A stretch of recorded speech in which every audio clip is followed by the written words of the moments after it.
Un Grand Prix tout simplement spectaculaire à Portimao avec un tracé digne des montagnes russes. Un rookie Pedro Acosta totalement en feu, mais pour Johann Zarco, le week-end s'est avéré très compliqué avec une chute en sprint, une 15e position le dimanche, derrière son coéquipier Nakagami. Il nous livre son ressenti avant avoir été en grande difficulté avec la Honda. On revient sur les propos de Johann Zarco de suite. N'oubliez pas de vous abonner, de liker la vidéo, c'est important. Merci à tous du fond du cœur.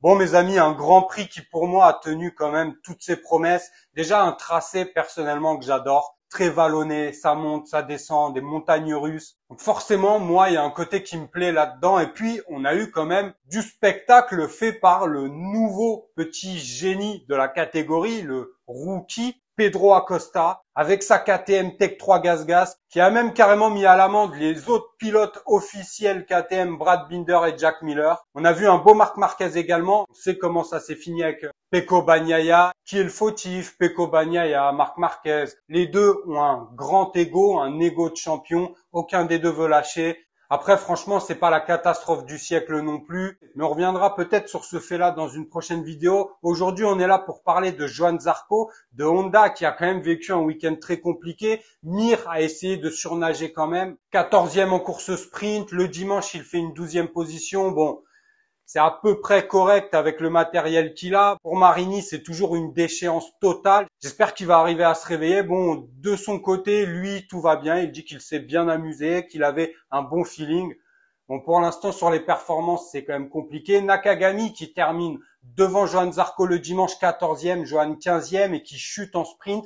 Johann Zarco nous a donné son ressenti par rapport aux sensations qu'il a eues avec la moto. Et elles étaient pas vraiment convaincantes, pas très bonnes pour lui. On revient sur les propos de Johann Zarco. La course a été très difficile. Je ne m'attendais pas à avoir du mal de cette façon. Tour après tour, nous avons appris et beaucoup de choses et à la fin, nous avons pris un point quand même.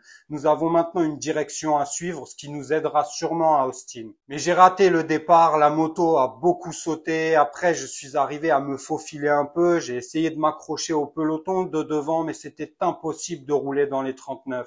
Vraiment trop difficile, pas moyen de diriger la moto, de la contrôler et ça a commencé aussi à vibrer beaucoup comme lors de la sprint race au Qatar. J'ai essayé de suivre le groupe avec Rins, Di Giannantonio et un autre pour quelques points et en fait ça a été de pire en pire. Avec cette vibration, le dernier virage, je n'arrivais pas du tout à le prendre, c'était trop compliqué et sur la fin, il y a eu des chutes qui m'ont récompensé d'un point. Ça m'a permis de me dire allez, je tiens jusqu'au bout, mais ça a été vraiment très dur. Le feeling s'est dégradé au fur et à mesure des tours. Même Nakagami a été un peu mieux pendant la course que moi. Moi, j'ai beaucoup souffert et c'était trop compliqué. On avait changé un truc ce matin qui pouvait donner quelque chose de mieux, mais ça a été du moins bien. C'est quand même très dur d'avoir des résultats comme ça. Tout se joue tellement à des vitesses folles que des fois un équilibre c'est dur à avoir. Donc, est-ce que ce sera pour Austin? Je ne sais pas. Mais c'est clair qu'il faut résister et essayer de comprendre.